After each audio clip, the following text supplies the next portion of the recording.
What's going on, everybody, and welcome into The Point After with Mitch Kaiser. I'm your host, Mitch Kaiser. We are back this week after a little break off last week. As you can see, I am wearing a basketball jersey today. Might be a little confusing.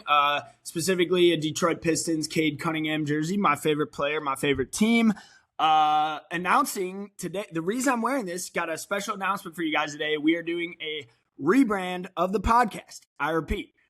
Podcast rebrand. We are adding in basketball. I am adding in basketball. That is my favorite sport. Yes, I admit it. Basketball is my favorite sport of all, even more than football. I'm sorry to say that. I know that might offend some football fans and all my PFF coworkers who I used to work with. I just wanted to announce that to you guys. We are adding in. I'm adding in basketball because it's my show. So. My favorite sport, we're going to cover the NBA and college basketball. I'm sure a lot of you dislike the NBA. I know that's kind of the popular opinion right now is to just hate the NBA, but get ready to start liking it because it's the best. It's the best pro league. It's awesome. The playoffs are cinematic, and we're in the midst of an epic playoffs right now with two elite game sixes tonight that we're going to preview. One of which is my team, who is on the ropes facing elimination in Cleveland. A little worried about that. We're going to get to that game last because I've got my fan perspective and then I've got my basketball ball knower perspective on that game. So you're going to get both of those. So also college basketball and NFL. Gonna prop up more of those conversations as well. This is going to be a football basketball podcast, so not just college football and basketball. NFL, college basketball, college football, NBA, you name it. We're going to talk about it because this NBA draft is way too good to not be talking about it. So we have to cover it. And we're going to start with Mock Draft Monday, next Monday, to do an NBA version of it. Now that the draft lottery is settled for the NBA draft, we are going to start doing some mock drafts and see who we got going first overall next week. Can't wait to get into those. And yeah, we'll go from there. NBA playoffs, legit my favorite time of year. I've probably said that before on this show. It's the best 2 months of the year, in my opinion. It's the peak of sports. It is the peak of all sports. I think it is the best athletes in the world going at it on the biggest stage. I get if you don't want to watch the regular season. I understand it. I get it. It's like baseball for some people. There's 82 games. It is a lot. There's nobody playing. There's load management, stars missing games, tanking going on, stuff like that. I understand it.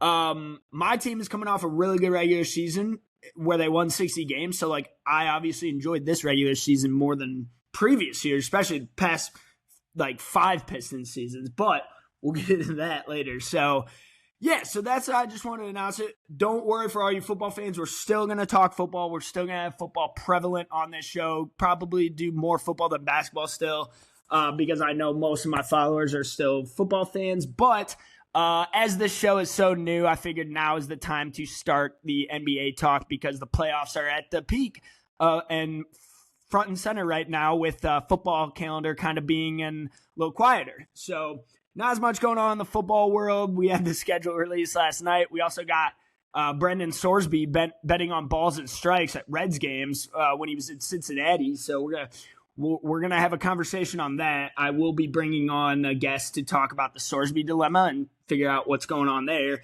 if he can enter the supplemental draft. But without further ado, I'm going to offer you guys my first NBA episode. We're going to NBA preview Game 6 tonight. Both teams. We're going to start with the San Antonio Spurs on the road taking on the number 6 seed Minnesota Timberwolves. That is number 2 San Antonio Spurs facing number 6 Minnesota on the road. Spurs are up 3-2 in this series, and they are favored to win by 5.5. This is the game that a lot of people are thinking San Antonio probably closes it out and wins. But Minnesota is resilient, man. They are a resilient team. They've been resilient all season long. And we'll get into the Wolves in a second. I'm going to give a little spiel on the Spurs first here. So I watch a lot of NBA. As someone who watches a lot of regular season NBA, I don't have a life, guys. I've told you that before. This is what I do at night. I watch sports. That's, other people are out living their lives. I'm here watching games. So that's my life. But let me do it for you so you can just listen to this show while you're out doing something way more exciting. So there you go. Out of all the teams, I watched the Pistons play this year because I'll be honest, I'm a sicko. I probably watched 70 of 82 Pistons games, probably 60 or 70 if I'm being honest. San Antonio was the best team I saw. They are the team I fear most. They are the most impressive team I saw all season long that the Pistons played. Bar none. Like, even more than the Thunder, even more than, the Celtics, the Knicks, whoever. I mean, the Pistons are the 1 seed, so I was truly impressed by us more than most teams.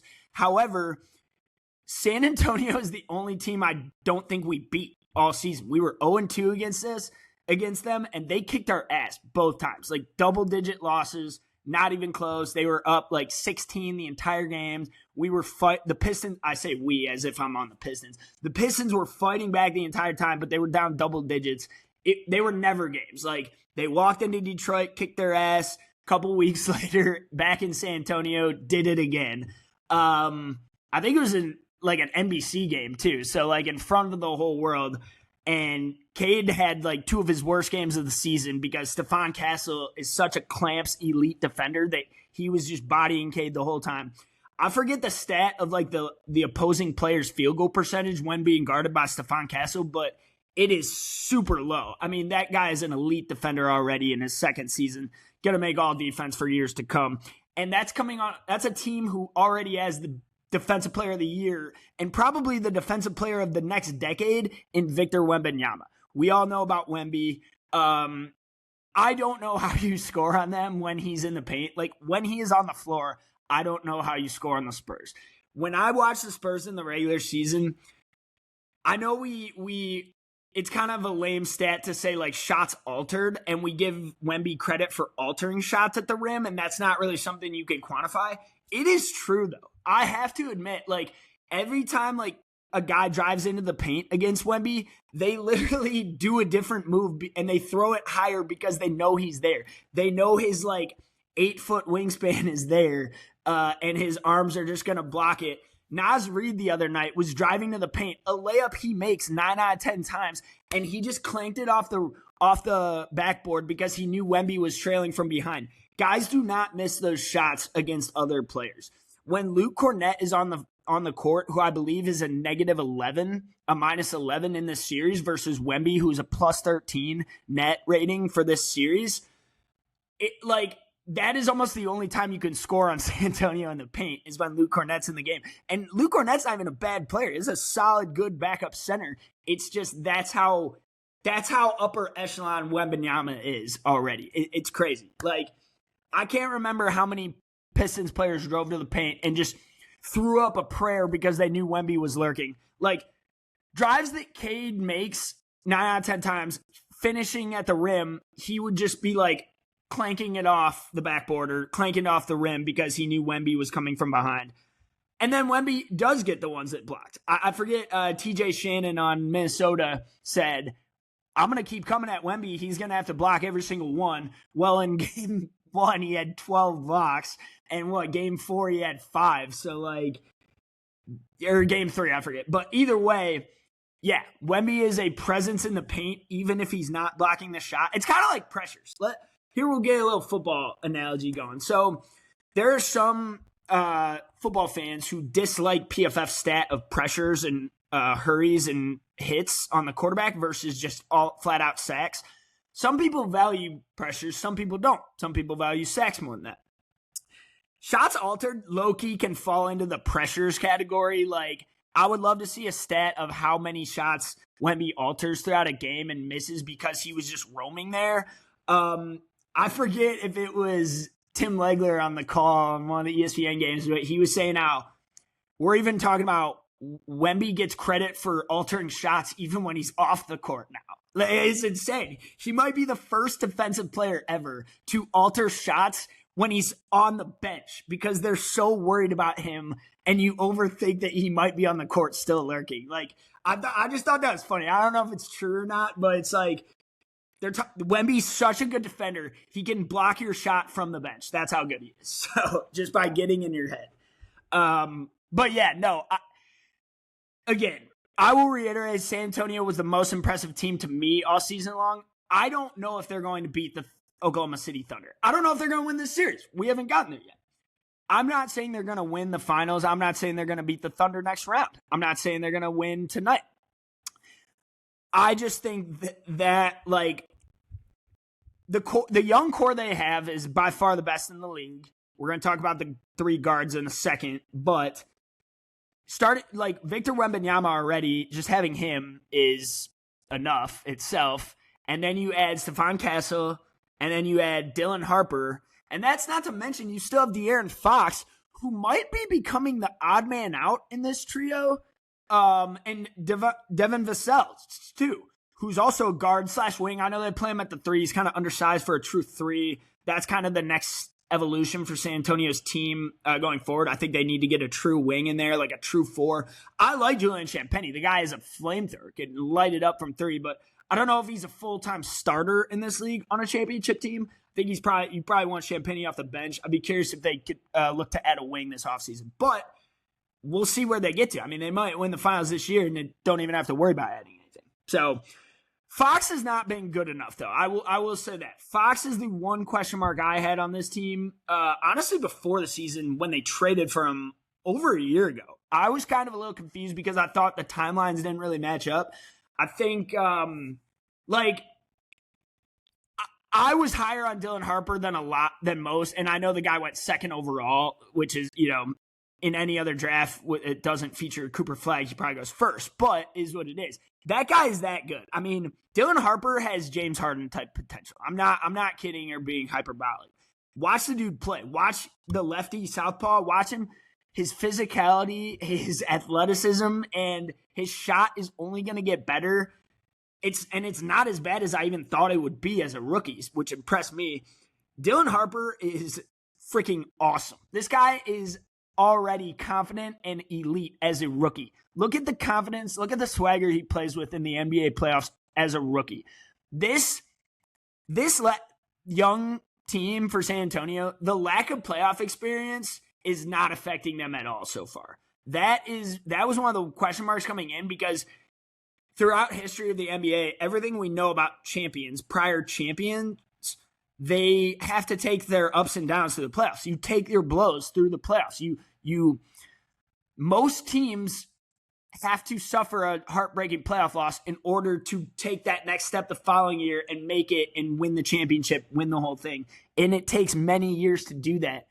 This San Antonio core might be the exception. Victor Wembanyama, we call him the alien. He might be the alien for a reason. He might just be the anomaly in this, and he might break all the records and rewrite everything we know about playoff history. So that's all I'll say. There are only 3 losses in the playoffs. They've lost 3 games. They're all coming from Wemby anomaly games. Look it up. Like the one game 2 against Portland, he smacked his head on the ground, concussion, missed the rest of the game.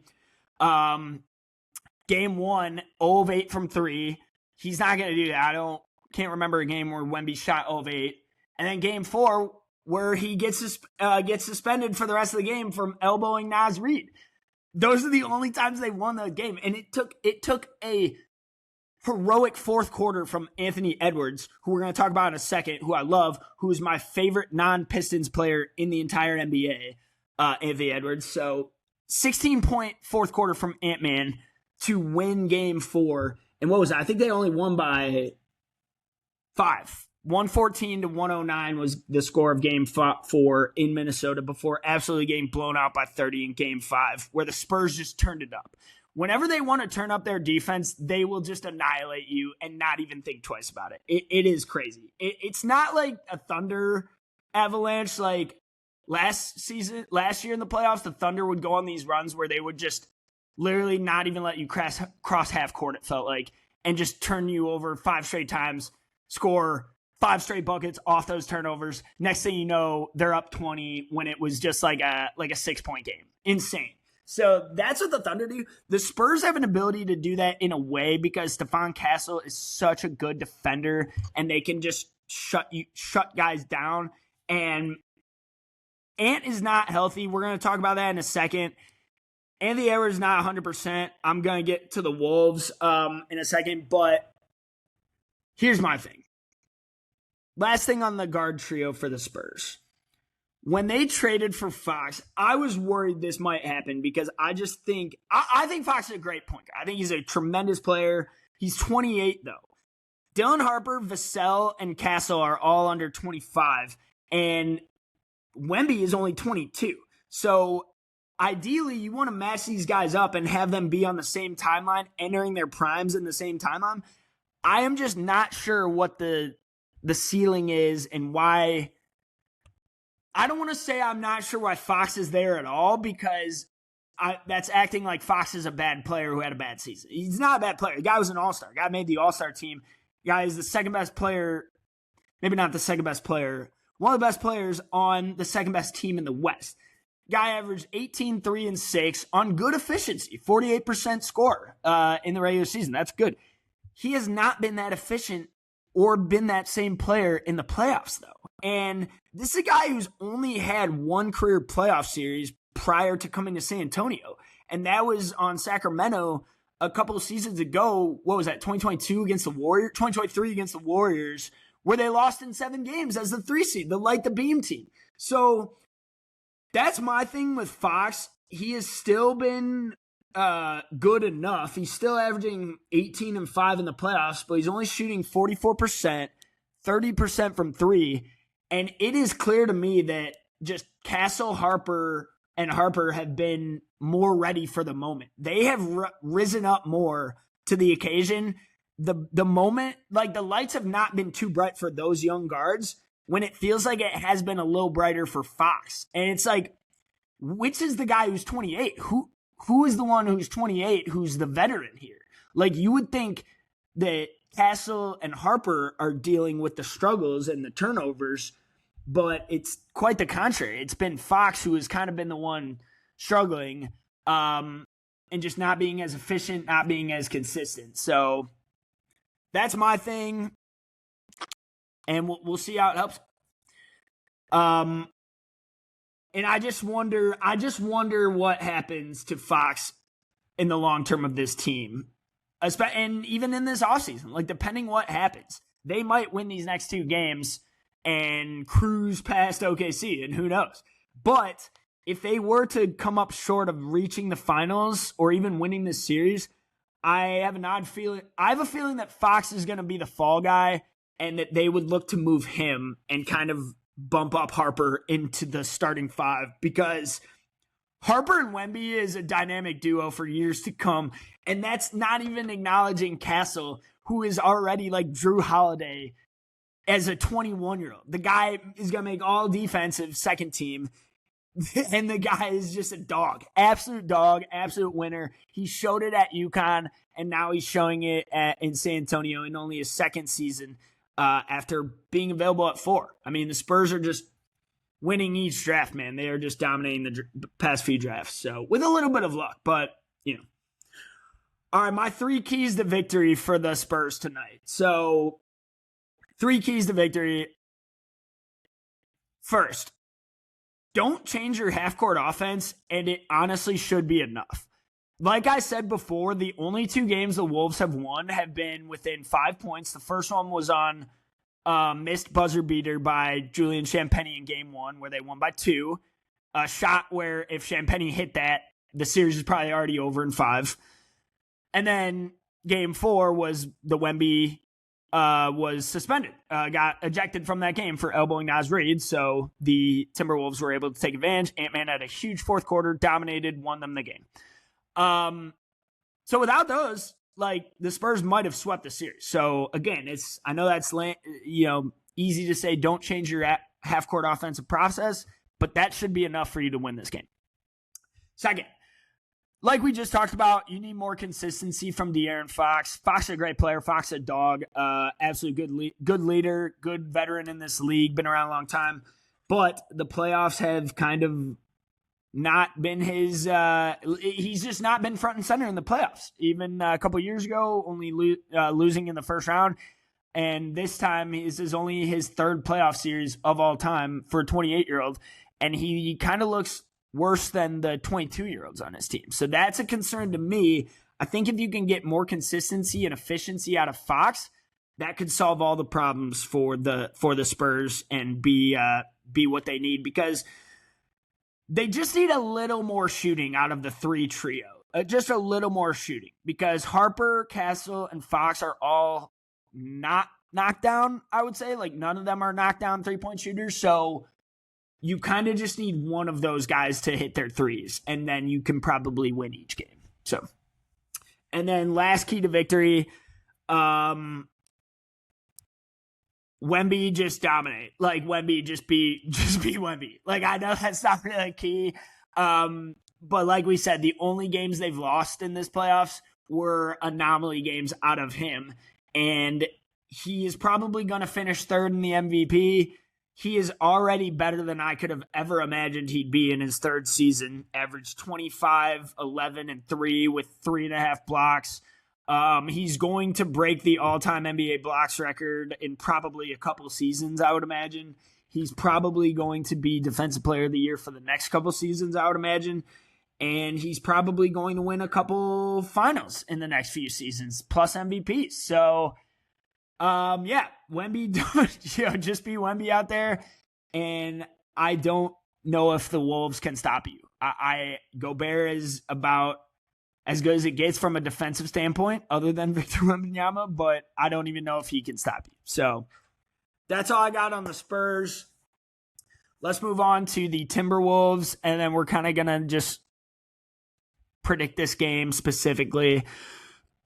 All right, so what I'll say about the Timberwolves, they are one of the most resilient teams in the NBA, maybe the most resilient team all season, and they're also kind of become – so I listen to Zach Lowe show a lot, big Zach Lowe NBA podcast fan, and he called the Timberwolves the least accomplished flip the switch team.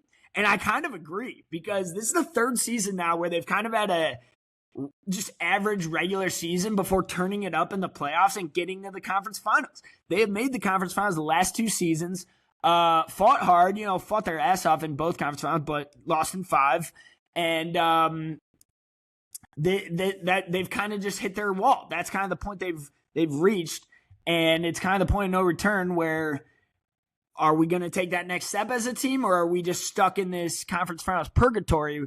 And when you have a player like Ant-Man, I think you got to do everything you can to build around him. You got to give him the keys to the franchise, the city, everything, because Ant-Man is that absolute star.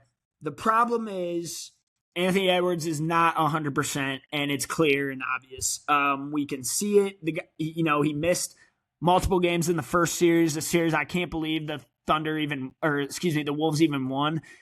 I had Denver Nuggets in that, so that, way off on that. I thought Denver was going to just easily beat them without all their players, but the injuries the Wolves have dealt with are wild to explain. I mean, Dante DiVincenzo tearing his Achilles in game 1 or 2 or game 4, what that was. Ayo Dosunmu going down. 38-year-old Mike Conley just being out there giving it all he can for 13 minutes a night. Anthony Edwards not being close to 100%. Like, you can see it, just the struggles. His burst and that as quick step is just not there right now. But he's fighting, man. He's battling. He's fighting his ass off, and I respect it. The guy who needs to be better for the Wolves is Julius Randle. Julius Randle, as far as I know, I'm not going to say anyone's 100%. That's something I think is funny, and that's kind of a fallacy in that playoffs is nobody's 100%. And announcers always talk about that, how this guy's not 100% right now. It's the playoffs. Nobody is 100% right now. None of these guys are 100% because they've been battling their ass off all season long, fighting through nagging injuries to get to this point, to get to this moment where these games matter most. And if you're not playing in the playoffs because of some little injury, I don't know what to tell you, man. You got to fight through that. You got to do everything you can to get on the court. I'm not the guy to call out players faking injuries or being soft like that, but whenever I see guys not suiting up in playoff games where it feels like they could, I just am like, I would rather you tried. Quick footnote on Tyrese Halliburton. What he did last year was commendable, and I honor him for I gained respect for Halliburton for the rest of his career. And I love the guy now. I love the player. I think he's an absolute winner. That was worth it. That was Game 7 of the NBA Finals. That was absolutely worth it. I think he would do that, make that exact same decision again to play in that game, regardless of what would have happened. So that's where I stand on guys playing. But Randall, as someone who is apparently not banged up, not injured at all, he's having a rough playoffs. He has not been good at all, really. Shooting 40% from the field in the playoffs with 17 points per game. This is a guy who averaged 21 points on 48% shooting. His three ball is completely gone. It's been gone since the All-Star break. That's at 25% right now, just very low percentage. Assists are down. This is their leading facilitator. This is Minnesota's leading facilitator in the regular season, averaging five assists per game. Those are down to 3 per game, and he is just struggling to get anything going. And I know the Spurs are throwing Carter Bryant on him, who's a great wing defender. Carter Bryant's going to have to step up even more for the Spurs down the stretch of these playoffs when they face even better wings. But yeah, Randall has to be better. I know that's probably, that's lazy to say, but that's Jaden McDaniels, I would argue, has been fantastic for the Wolves this whole playoffs and won them a couple games. I mean, he won them, what was that, Game 6 of the last round where he had like 40 or something against the Nuggets and just closed them out. So let me double check. 32. Sorry, I thought he had 40. 32. DeSumo had 43 against the Nuggets in Game 4, I believe. But either way, injuries happen and it's no excuse in the playoffs. And that's the problem, but you got to fight through it. The guys who are not banged up are the ones who have to step up. Randall, I'm looking at you here. Naz Reid, coming off the bench. I'm looking at you here. Big Naz Reid fan. Can light it up from 3. Guy's a winner. Guy's a tough player. Guy Battles out there. And then lastly, Rudy Gobert. So in my opinion, Rudy Gobert is having one of his better playoffs. I thought he was phenomenal defending against Jokic last round. He dominated Jokic. So let's say he won that matchup. He absolutely won that battle, won the series. I think he was hands down the reason Minnesota won that series was his defense to shut down Jokic. Nikola had multiple games where he shot under 40%, couldn't get anything going offensively. Just games you never see Jokic put up, turnovers you never see Jokic have came against Gobert.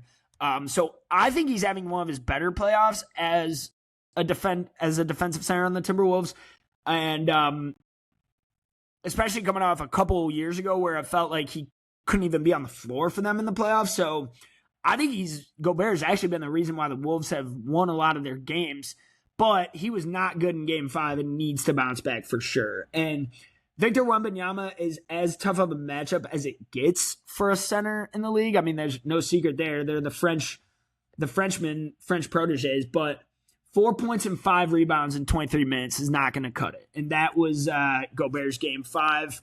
So he needs to be better. Only made 1 field goal out of 4 attempts. Needs to be more aggressive. I need more than 4 attempts out of Rudy. I know he's not going to look for touches, but you have to get him involved somewhat one way or another because Rudy truly swings games. I know he's kind of a player that offensively people just pick on him because he's not an offensive threat, but I think if the Wolves can get him some easy looks down low, maybe some putbacks, that can make all the difference because Rudy Gobert truly swings games with his defense, and you want him engaged on offense early on. I think if you can get him some early looks, that's where the game could open up and really throw Wemby off early. So, all right, keys to victory. My 3 keys to victory for the Wolves here. So, going to talk about Ant-Man real quick. Anthony Edwards. So, I just mentioned this guy's my favorite non-Pistons player in the entire league. I think the world of this guy. I think this guy has greatness in him. I think he has Michael Jordan level of greatness in him. We're not going to, he has the vibe. He has the trash talk, the intensity, the energy. He brings the fight. He plays for the crowd. He plays for the fans. he is the fun, just like dunk in your face type of guy that fans at home love watching. I think he makes the game more exciting. I think he brings a level of energy and just competitiveness. His competitive nature is unlike anyone I've ever seen. And you can only really compare it to the great Michael Jordan, because this guy just wants to win, dominate, and beat you at everything. There was a video the other day. I was scrolling Instagram, and there was a video of these two 12-year-old kids meeting Anthony Edwards after the game.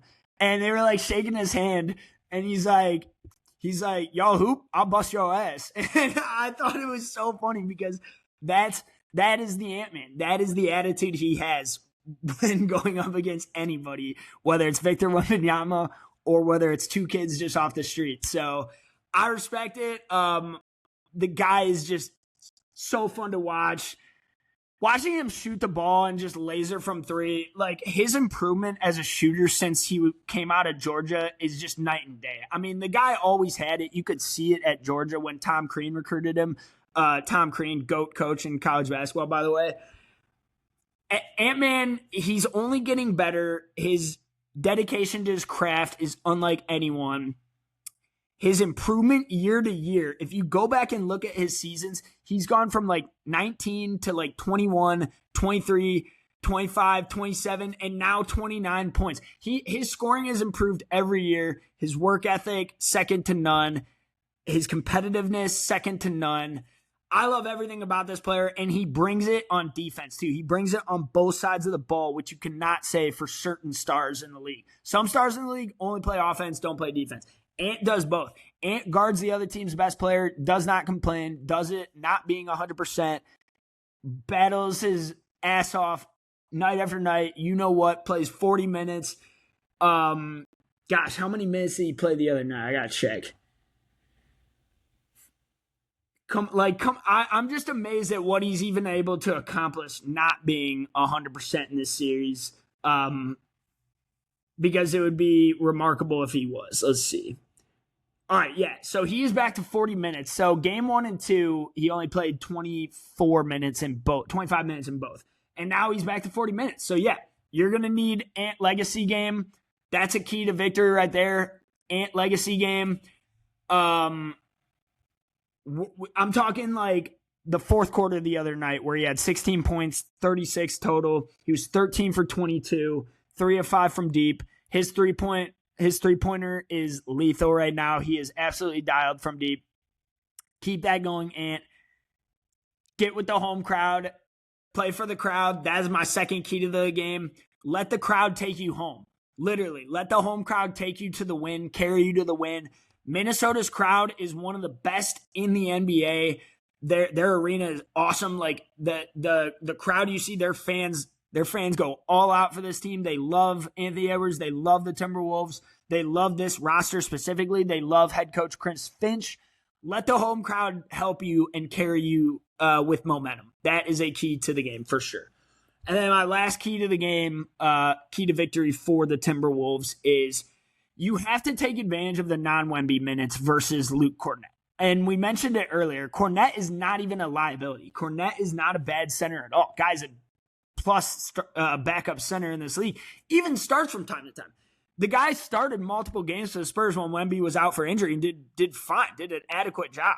Guy could start for multiple teams in the league. He just happens to play for arguably the second best team right now in the Spurs. So, however, scoring when Wemby's on the court is so friggin' hard that you have to take advantage when he's off the court. Like, it's the only way. You have to set up your matchups to when Kornet's in the game to take advantage down low when Wemby's off.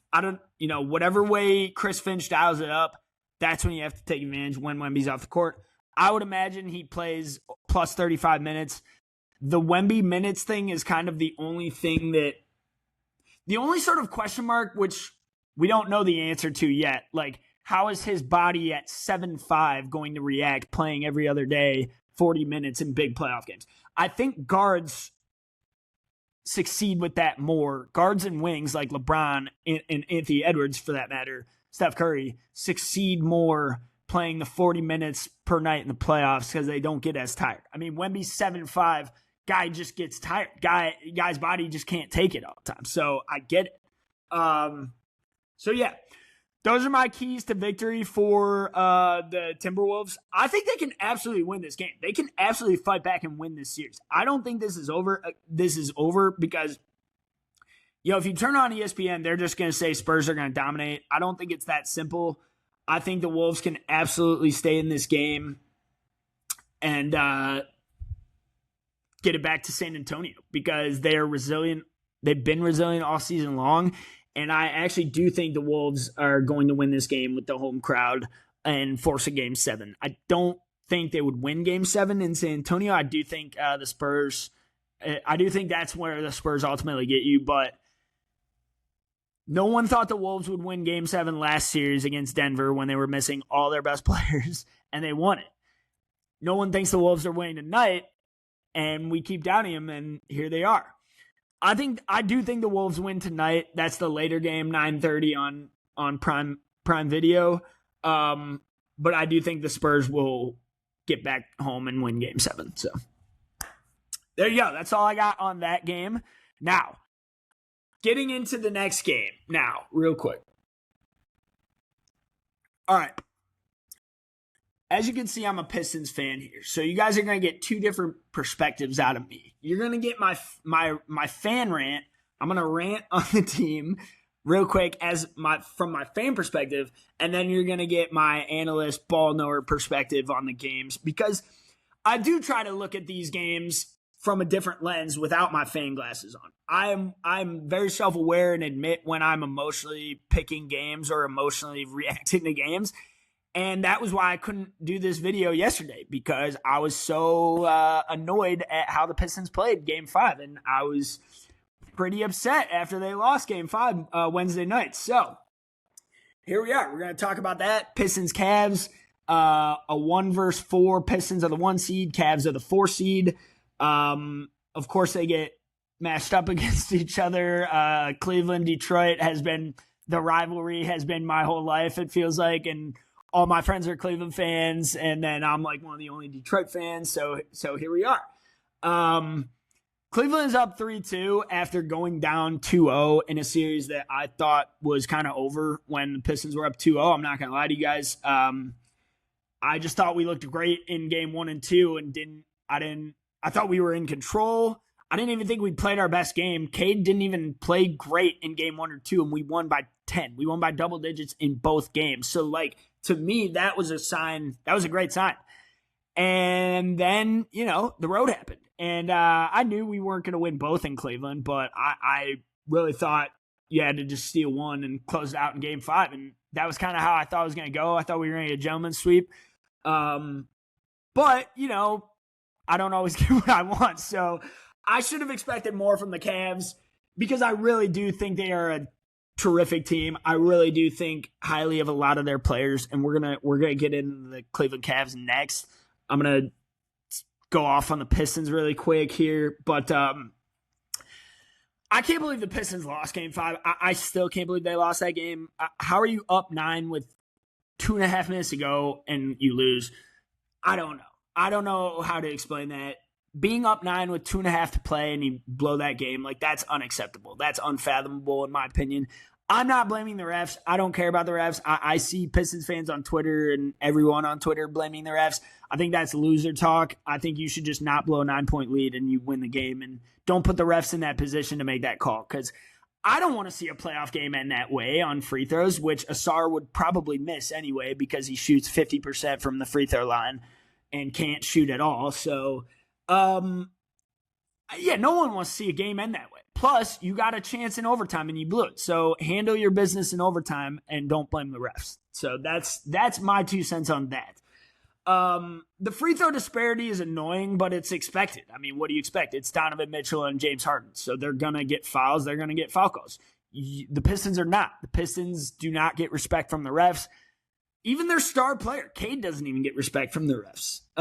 So you have to overcome that. You can't blame that in Game 6 of the NBA Conference semis. We're here now. You won 60 games. You can't start blaming the refs now, in my opinion. So Because the refs helped you in game one. I mean, I'm not going to say they won you game one. I thought the Pistons were by far the better team in the first two games, but they shot like 20 more free throws than the Cavs in game one or something like that. So yeah, it all evens out.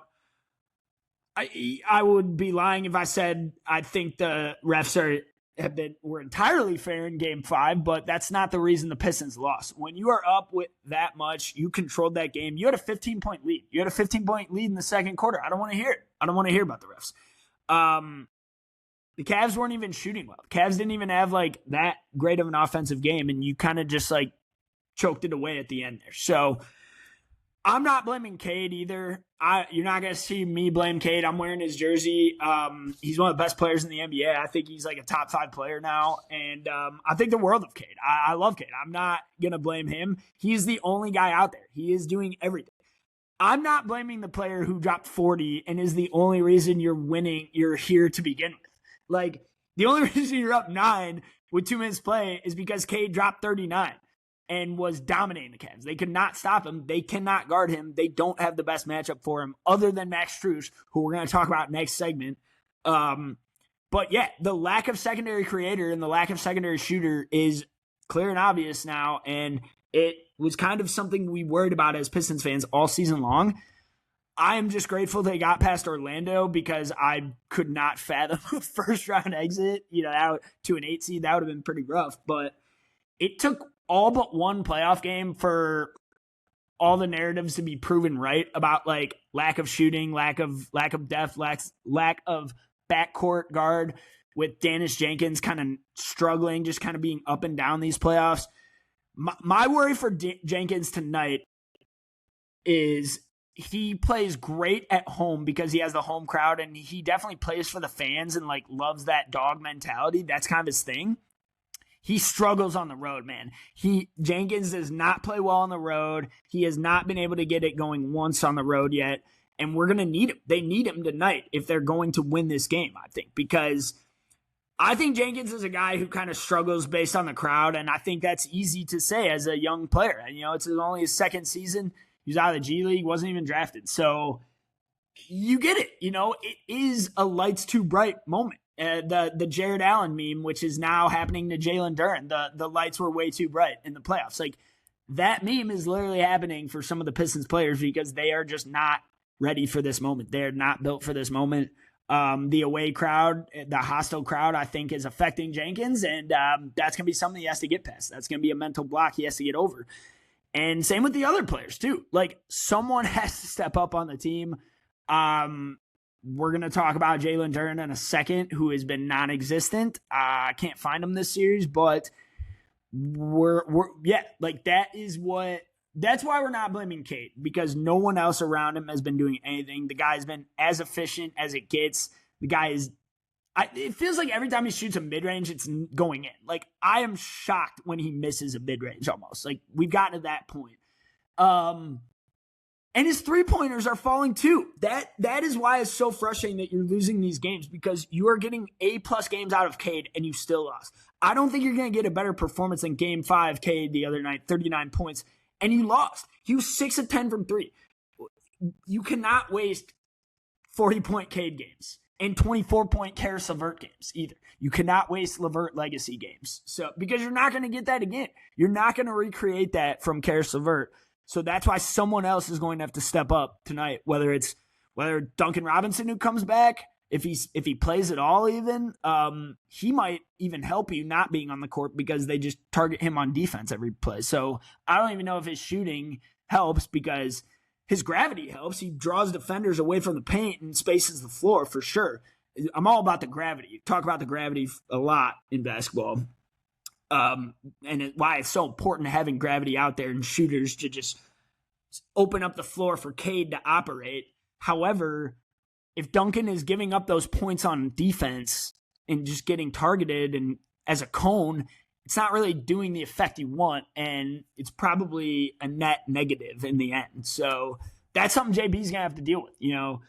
The JB conversation is a tough one. I mean, I really thought he kind of headed out for this Cleveland team because after they fired him 2 years ago, I thought that was kind of the motivation here. And I thought we were going to get that. I thought after game 2, it was like, wow, JB's really really got him, really getting his revenge. And yeah, so it's kind of been, some of his rotations have been questionable.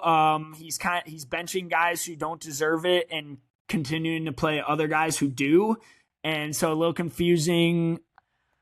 I don't always love how deep JB goes in the bench. I think he overthinks some of the bench guys sometimes, and you should just play your best players. Like putting in Ron Holland and then pulling him. I saw 3 minutes of Kevin Huerter the other night, and then he pulled him and then put Marcus Sasser in. Like, I'm not sure what that's going to do. Like, you got to let guys get in a rhythm. You got to let guys get some shots up, get it going. 2 minutes of playtime is nothing. Like, they're not going to have any impact in that. So that's my thing with the rotations. I think they could clean up the rotations a little bit. I would like to see more Javonte Green. I think Javonte Green has been a staple for the Pistons rotation all season long, and he's actually one of their best shooters, which is sad to say. Trajan Langdon, the GM, president of basketball ops, looking at him for not addressing the shooting needs on this team, that they had a clear weakness. And the trade deadline. They wasted a trade deadline of adding Kevin Huerter. And so that was not the player they added. You need to add. You should have taken either of the other two guards on the Chicago Bulls, whether it was Kobe White or Ayo DeSumo, who are both tearing it up on their teams, on the Hornets and the Wolves, which DeSumo is doing right now. Boy, he looks like the Ant-Man's next backcourt partner. Would love him next to Cade. That would have been great, but we're stuck with Kevin Huerter, I guess. So, but that's okay. Here's the last thing I'll say on Cade.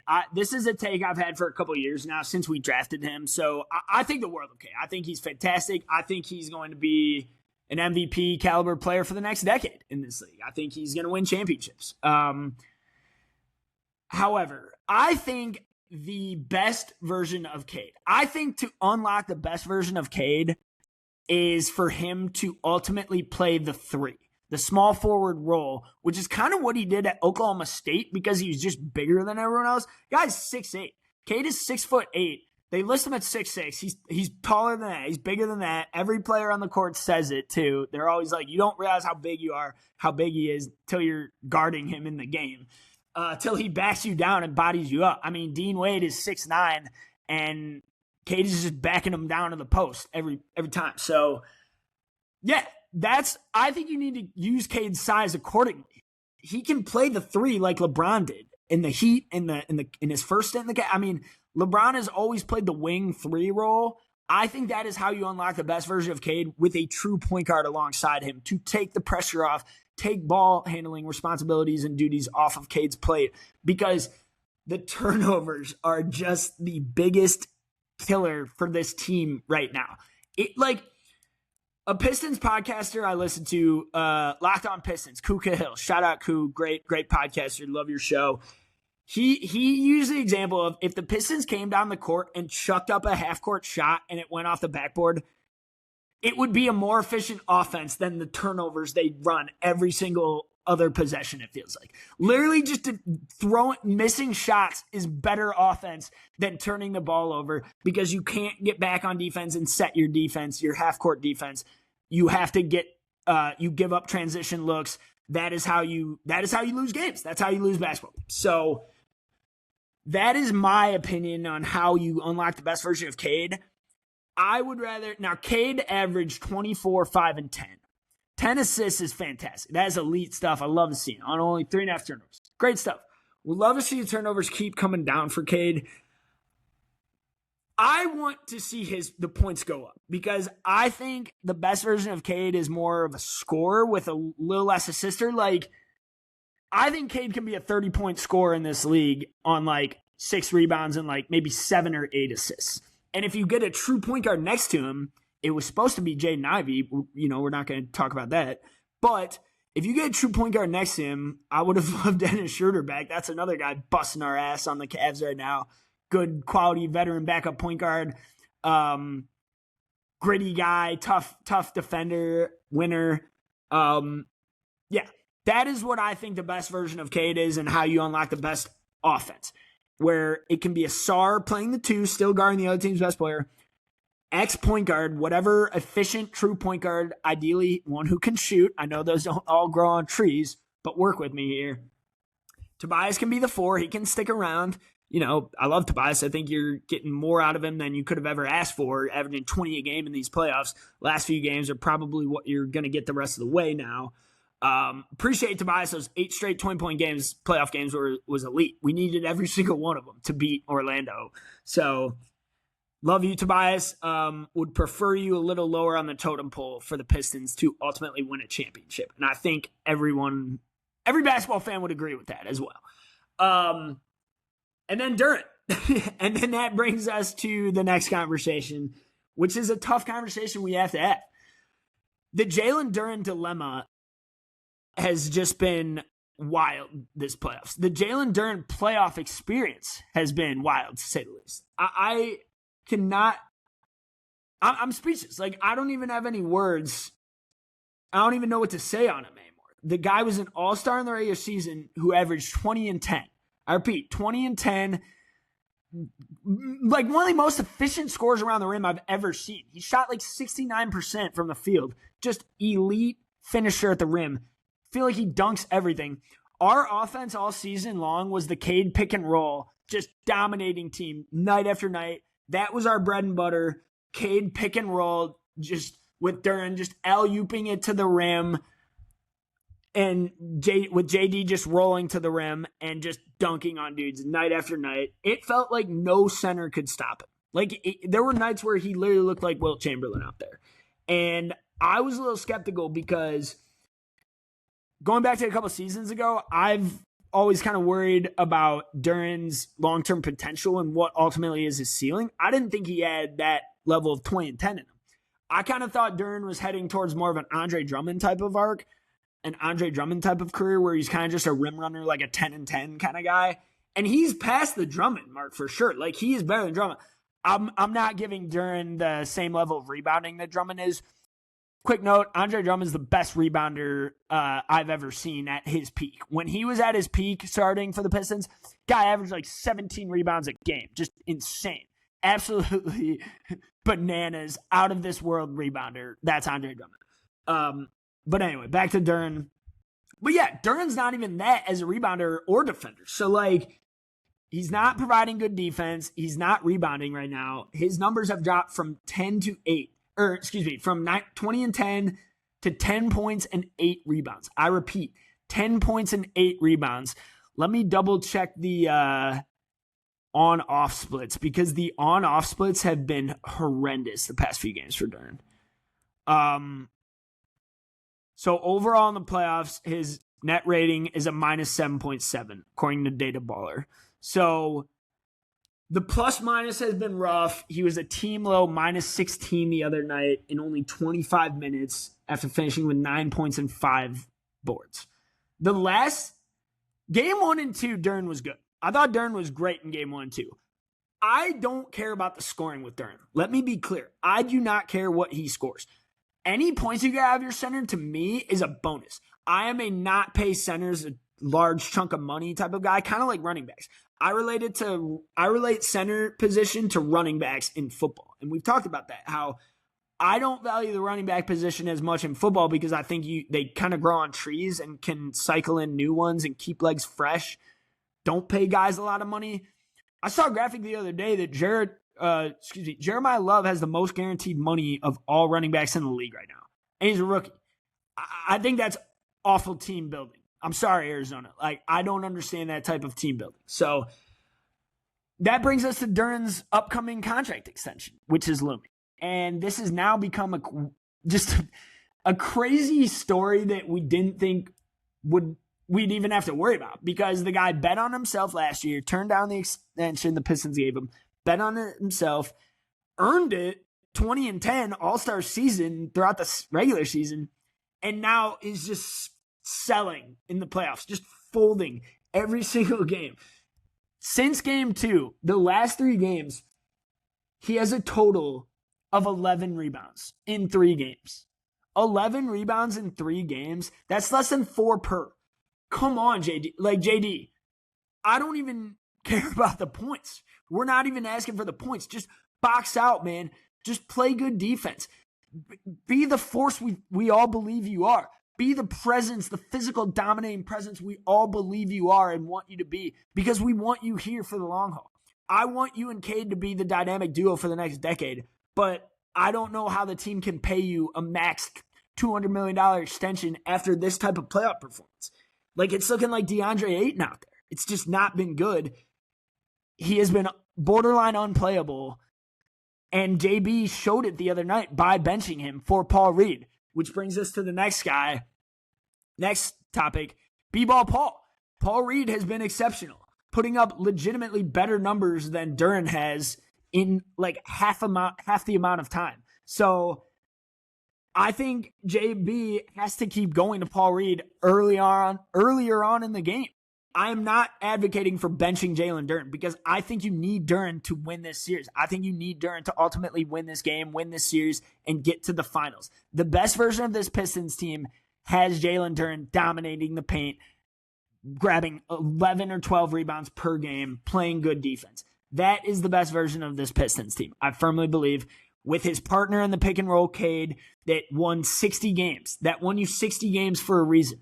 I understand the regular season and playoffs is an entirely different sport. However, you have to just get something going for Duren. And if he doesn't get something going, you got to go to Paul Reed earlier on, because Paul Reed makes something happen every time he's in the game. Guy's only averaging 6 points in the playoffs, but that is a little bit of it is coming from garbage time. The past 3 games, Paul Reed has scored in double figures in all 3 games in less than 20 minutes of action in each game. So the guy played 10 minutes, 14 minutes, and 17 minutes. He has scored 11, 15, and 10 on efficient shooting. The guy rarely misses shots. He can hit open threes. He has a nice little lefty hook. He has a nice little post hook, step back fadeaway. The skill Paul Reed has is pretty impressive for a third string center. And I think a lot of people would agree with the take that he's probably the best third string center in the NBA. Now, I'm not saying Paul Reed should play above Isaiah Stewart. I think you need Stu too. However, given Jalen Duren's struggles right now, I think going to Paul Reed earlier on, even in the second quarter, should be more of an option on the table versus waiting till you're down big in the third quarter or fourth quarter before going to him, which JB has said he likes to do. So that is kind of my thing with Paul Reed. However, Duren, you got to get something going, man. Like, I don't know if it's mental right now. I don't know if it's just like, if it's physical. I don't know if he's not 100%. Something seems mental. There's clearly a block that, like, clearly the lights are too bright for Duren right now, and they just got to get his confidence back up. I don't know how you do that to a guy in the playoffs, because I know, like, playoffs is where you make your money or where you lose your money. Guys get traded because of bad playoff runs. I don't want that to happen to Duren, but I'm worried it's headed towards that, and it's creeping towards that right now. So the fan in me thinks we're going to lose tonight, like by 20, because that's just the negative, pessimistic fan I am. Like, so if it were up to me just making a pick, like, I think the Cavs are just going to whoop them on their home floor. But the ball knower in me, the basketball analyst in me, knows that this team doesn't quit. This Pistons team has shown resiliency all season long, and they fought back all season long, and they've proven me wrong time after time. I did not think they were going to be this good coming into the season. I had them in the middle of my NBA rankings. I believe I had them as the 6th seed again, like they were last year. And I think I had them winning less games. I think I said like 43 wins only. So the fact that they won 60 games off of not really adding anything from the offseason, and just kind of replacing Beasley shooting with Duncan, Asar getting better on defense, Duren obviously improving a lot, Dennis Jenkins having a good regular season as a backup point guard coming along. So they proved me wrong. Like, I never thought they would win 60 games. I never thought they could be the 1 seed. And I never thought they could come back from a 3-1 deficit, which they did last series. I know it was against the 8 seed Orlando Magic. We're not going to talk about it because they avoided historic, embarrassing collapse. I'm just relieved they avoided that and won their first series since 2008. Needed that. Desperately needed that. But now you need to beat this Cleveland team because the Cavs are my arch nemesis. Everyone knows that's my least favorite team in all of sports. But I respect the hell out of them. We're going to talk about the Cavs in a second here after I give you my 3 keys to victory here for the Pistons. Key number 1, we just said it. You have to get something out of Duren, even if it's just rebounding and defense. Again, I am not banging the table for Duren to get a ton of touches because he's turning the ball over and getting pickpocketed like every time he goes at Jared Allen. Every time he gets the ball and does like a jump shot, like mid-range jump shot against Mobley, that's just a waste of a possession. Every time he gets the ball and tries to dribble, penetrate against Jared Allen, he just gets it swiped and stolen. He did that multiple times against Wendell Carter Jr. in the last series. I don't think that's good offense. I think they got to go away from that. I know there's ways to get him easier looks with Cade in the pick and roll. It hasn't worked in the playoffs. Teams are clogging the paint because we have no shooters around on the outside, so they know they can stack the paint and they can just clog up that lane so that Cade can't operate with any space. That has been the main problem. And that is why Duren is struggling so much. And that is why I was worried he was going to struggle in these playoffs. Now, I didn't think he would completely disappear like this. I mean, this has been beyond catastrophic. But he needs to step up on the defensive end as a rebounder. If he doesn't score a point tonight, but grab 15 rebounds, that's a good game from Jalen Duren. I don't even think he's blocked a shot this series. Let me go check. If he, like I said, I'm talking 0 points, like 15 rebounds, 3 blocks, I'd rather have that than an inefficient 10-point game from Jalen Duren with no defense and like 4 rebounds. 1 block. He has 1 block in the last 4 games. I need more than that, Duren. So again, don't force it on offense. Don't worry about your touches. I know you're an offensive threat and you want to score. I know big men like to score. Something the 04 Pistons would do back with Ben Wallace they would give him an early look, an early paint touch, get an early bucket, and then they said it made him more locked in and more engaged the rest of the game. Maybe try that with Duren tonight. Maybe go to him like first possession and try and get an early look, an easy bucket for him. But my thing with Duren is the points will come with putbacks and easy like putback dunks and rebounds if you are in position to grab the offensive rebound. That's where your points will come, JD. I promise you. Don't force it on offense. Don't try to create your own shot because we know you can't right now. I'm not saying you can't develop that in the next evolution of your basketball career, but I just think right now he needs everyone else to create for him, and he's forcing it too much, and it's clearly mental. Key number 2, you just need like one other scorer to step up and have a good game. Like literally, like Tobias Harris, you can't ask for more out of him. He's already given you more than you could have ever asked for in the playoffs. Duncan Robinson had 1 good game this series. No one else has had like a good quote unquote game yet. Like you literally, Cade is doing everything, trying his best out there, scoring as much as he can. I know he struggled in game 3 and 4. I expect elimination game Cade to keep dominating, but you just need like one other player to have a decent game.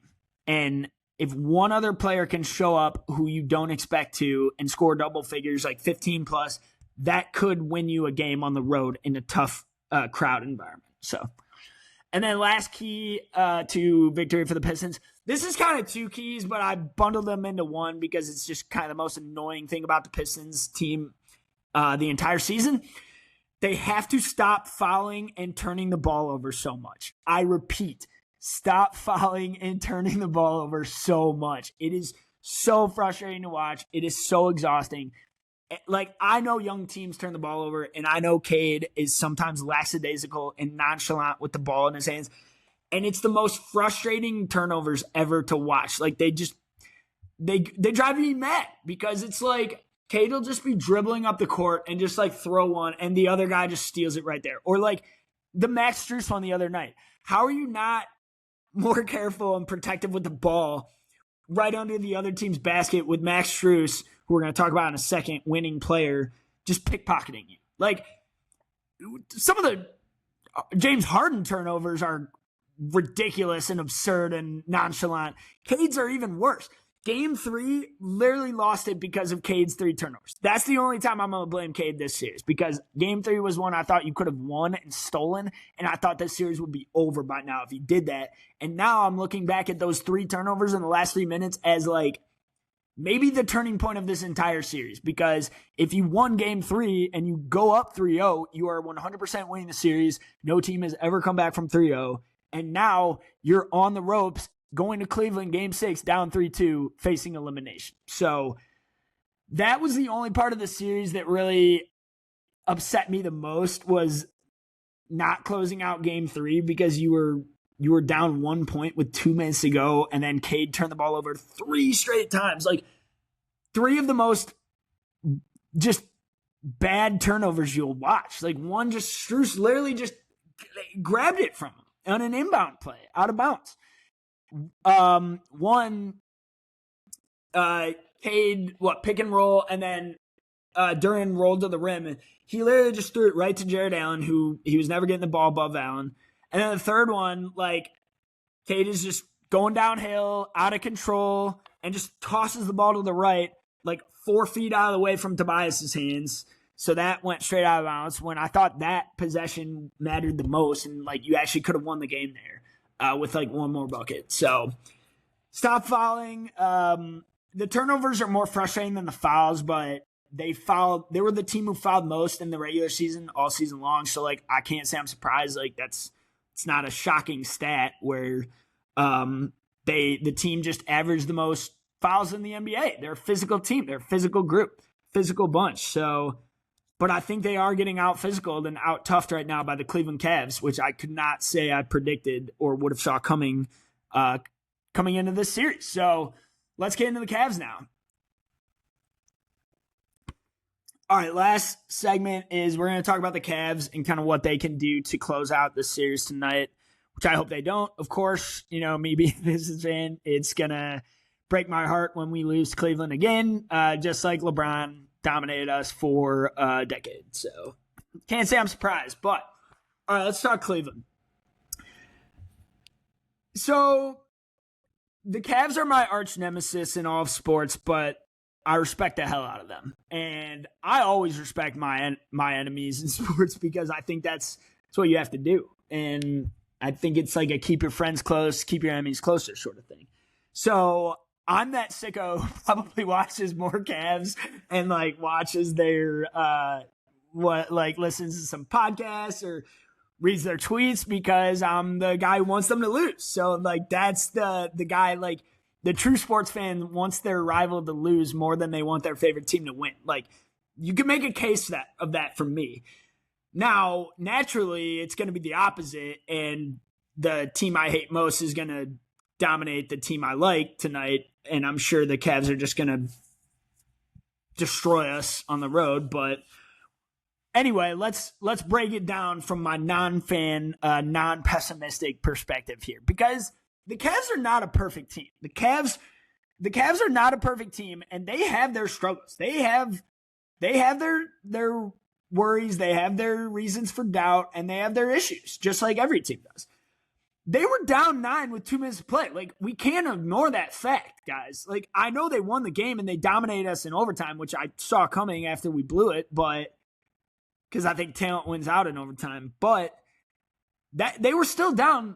Why were they down 9 with 2 minutes to play? Like that's the other side of the coin, where it's like, sure, they came back, and sure, the Cavs have shown some resiliency, but like, say the Pistons score one more basket. Literally one basket closes that out, where if they just would have got to 105 instead of 103, you'd probably win. Going into 3-2 now, the narrative's entirely different. And it's probably like the Cavs media is like, oh my gosh, here we go. Like, we're going to lose this game. Like, I know I would be thinking the Pistons were going to win tonight had we won Game 5. But now that we're on the ropes, the Cavs have not lost a home game. The Pistons have only won one road game this entire playoffs. That was Game 6, which was the wildest comeback I've ever seen in basketball against the Magic. I don't expect that again, especially against a way better half-court offense like the Cavs possess compared to the Magic. So That's the thing on the Cavs. Is like they are far from a perfect team, and it's why I'm almost like even more mad that we're going to lose this series, because I think we should have won this series. I think we should absolutely beat this team. I think the Pistons should be the tougher team, but they haven't played like it. They have not played like it. They have been out tough. They've been out physical down low. Jarrett Allen and Evan Mobley have earned my respect this series. I am a guy who have kind of doubted those two guys in the playoffs and kind of called them playoff descenders, if you will. And they have been playoff descenders the past few years, but now they have handed that off. They have passed that torch to Jalen Duren. Mobley and Allen have been great. They have been tremendous this whole playoffs. I would argue it's been their best two playoff runs of their careers so far. So, and that's kind of been the question, is like, that has been how the Cavs have gotten exposed in prior playoff seasons, were their bigs. Allen and Mobley getting out physical down low, Mitchell Robinson owning them the first year, Celtics owning them the second year, and then the Pacers just kind of walking in and just lighting it up last year. So I know they had some injuries last season in the playoffs. Probably wasn't always fair, and Garland didn't really show up to play last year, and that's kind of the difference between Harden. And we're going to get to Harden now. You could argue that James Harden has been their best player in this series, aside from one half in Game 4 where Donovan Mitchell literally went off for 39 points, had one of the greatest playoff performances I've ever seen. Harden has been the guy.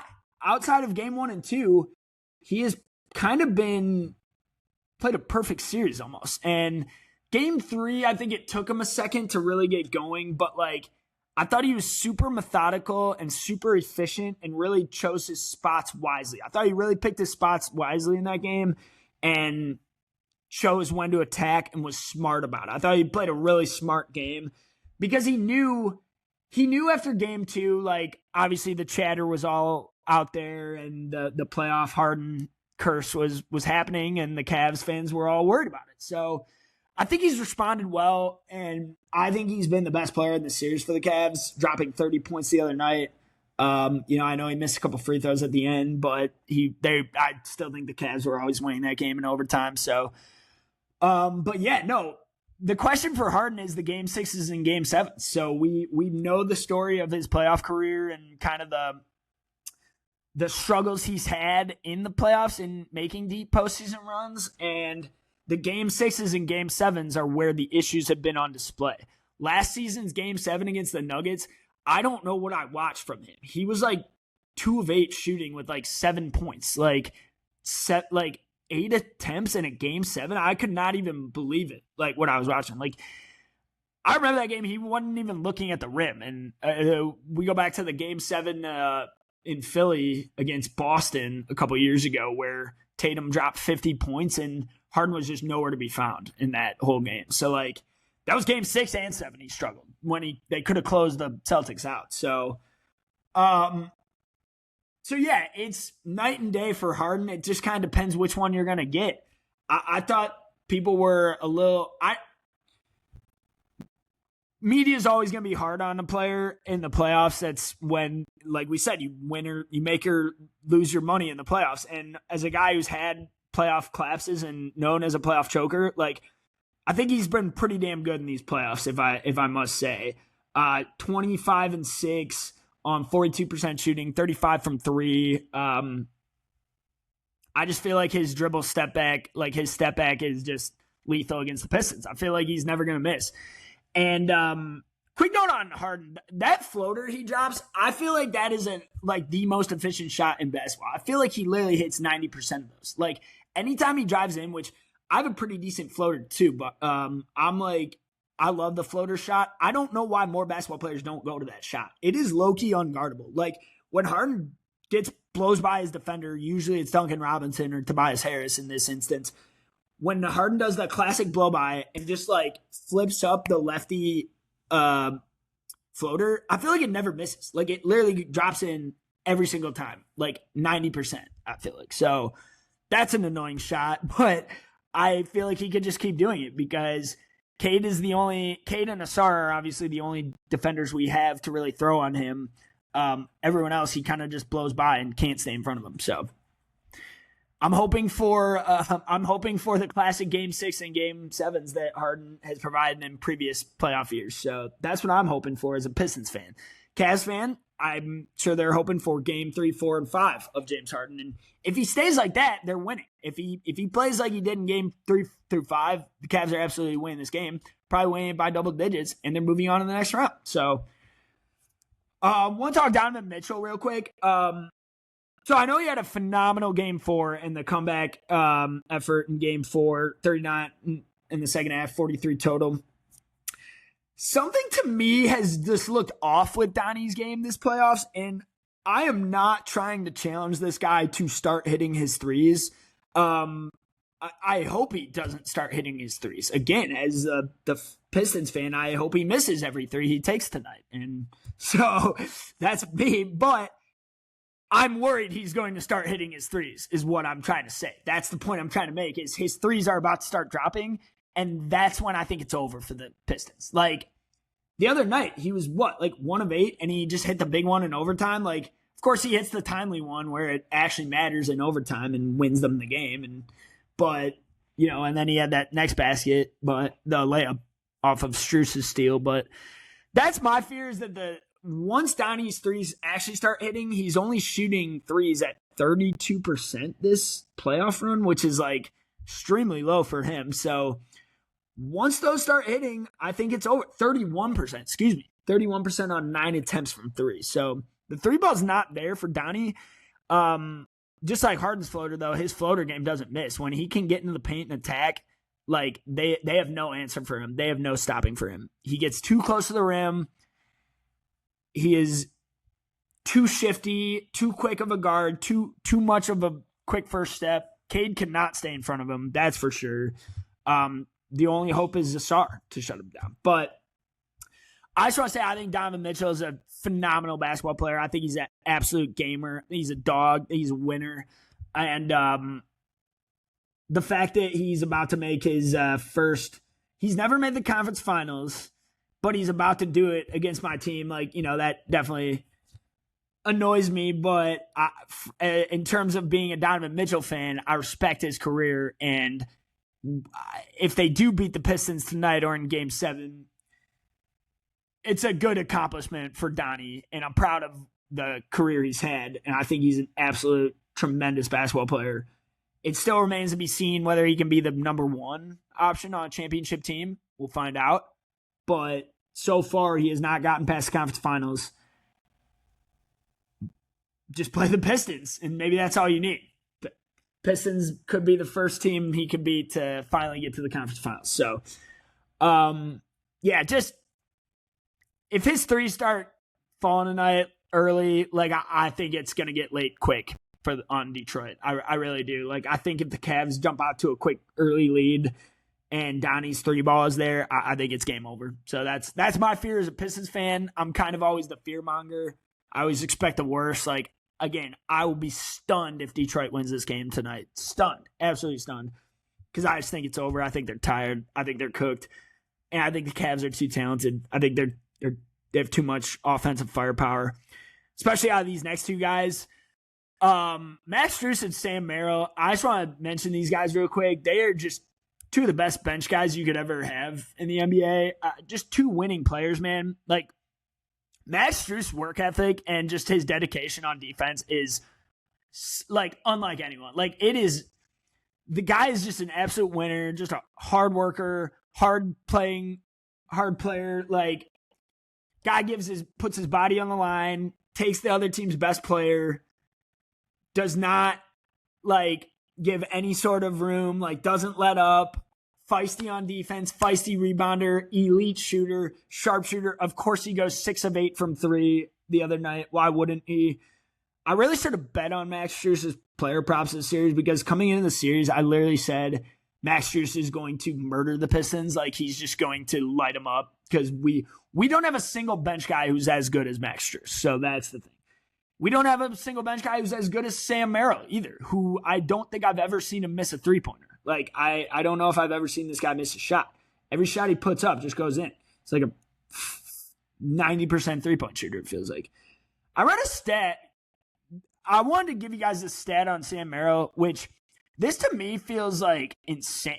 Like the value he provides on the court, the floor spacer. I truly think they should be starting one of Strus or Merrill, but I know like their value coming off the bench being the snipers that they are probably brings more value. I'm not really sure the Dean Wade discussion. I know that's a conversation Cavs fans love to have, whether Dean Wade should be the starting three or not, whether he's actually a good defender or not. I think Strus should just be the starting three for the Cavs because he's been the best defender on Cade, no doubt. Like, I feel like he's been clamping Cade and stealing the ball from him every chance he gets. So, but real quick, this is the Sam Merrill stat, which to me is just ludicrous. I mean, when he doesn't play, when Sam Merrill plays, the Cavs are 48-15. Let me repeat that. When Sam Merrill plays, the Cavs have a record of 48-15. When Sam Merrill doesn't play, he missed 30 games this season. They were 15-15. That's like, I don't know if that's just a Sam Merrill stat, but that is something right there. Like, there's got to be something there. Right? Like, the gravity he's providing, the floor spacing, his movement shooting just for the two guards who always have the ball in their hands. Merrill never needs to have the ball in his hands. Literally, the only time he needs to have the ball in his hands is when he's literally already in his shooting motion in the corner, drilling a three, which he just doesn't miss. That type of value in an off-court, in an offense, in a half-court offense for an NBA team is crucial. Strus provides the same type of movement shooting, coming off of screens, dribble pull-ups, whatever, just spot-up looks. Merrill and Strus are knockdown. They are absolutely lethal. Both shoot over 40% from deep. It feels to me like they shoot 80% from deep, but I don't think that stat is nothing. Some people will say that stat is nothing. The Sam Merrill 48-15 when he plays versus 15-15 when he doesn't. I think that says a lot, man, and I think that just shows the value he provides. The Cavs lost game 2 when he wasn't on the court. Merrill missed game 2 with an injury. He didn't play, and they lost. They've won the last 3 when he was healthy. Coincidence? I don't think so. I'm telling you, man, the value. People don't value gravity enough on the NBA court, but simply drawing your defender away from the rim, giving Donnie or James an open lane, and then they can just kick it out to you and you just drill the three. That's elite half-court offensive process, for sure. He is not a cone on defense either. We all know Strus's level of tenacity on defense, as good as it gets. Merrill's not a cone like you would think. Like, Duncan Robinson and Sam Merrill are the same prototype of player, the same archetype, if you will. Sam Merrill can hold his own on defense. I know he's only 6'4", not that strong, but I know he's only 6'4", but he's stronger than he looks, and he plays stronger than he is. He can hold his own against Cade. I know Cade is just taller than him, can just rise up and shoot the midi above him and make it, but Sam Merrill holds his own. He is not a cone on defense. I think that's the other part of the value that he provides, which he probably will never get credit for as just a short white guy out there, but he's not getting blown by on defense like some people might think he is. He is doing more than Harden and Mitchell provide out there. Mitchell, I never noticed how bad of a defender Donovan Mitchell was until this series. I got to be honest. I thought he was like kind of a good defender this whole time in the league, but I kind of just realized he's a one-way player, and that's fine. He's an elite one-way player. He's one of the best one-way players. He is one of the best offensive players I've ever watched in my lifetime in the NBA. And the Pistons didn't draft him when they should have in, 2017, when they took Luke Kennard. Dayton, great. Franklin, great. So Luke Kennard went to the Pistons at pick 12. Donovan Mitchell went the very next pick at pick 13. So it's a bummer. Might want to have that one back if you're Detroit. But or you could just beat him. You could just beat Donovan Mitchell tonight, and then it doesn't matter. So then you get the last laugh. And then last note, I know I talked about Mobley and Allen a little bit. Their ability to just shut down Detroit's bigs has been critical. I mean, Detroit came into the series labeled as the tougher, more physical team, and the Cavs came into this series labeled as a soft team. That is gone. The Pistons are the soft team. Like, I'm the Pistons fans, and I am giving them that label right now because they're playing like it. They're playing soft right now against this Cavs team who has been known as that in prior playoffs. The Cavs are out toughing you right now, and they are kicking your ass in almost every regard the last 3 games. So whether it's down low rebounding, Allen and Mobley have just been dominating Jalen Duren and Isaiah Stewart. Whether it's defense, Mobley had like 5 blocks the other night on Duren. Like, just anytime Duren tries to post him up or get over him, he can't even.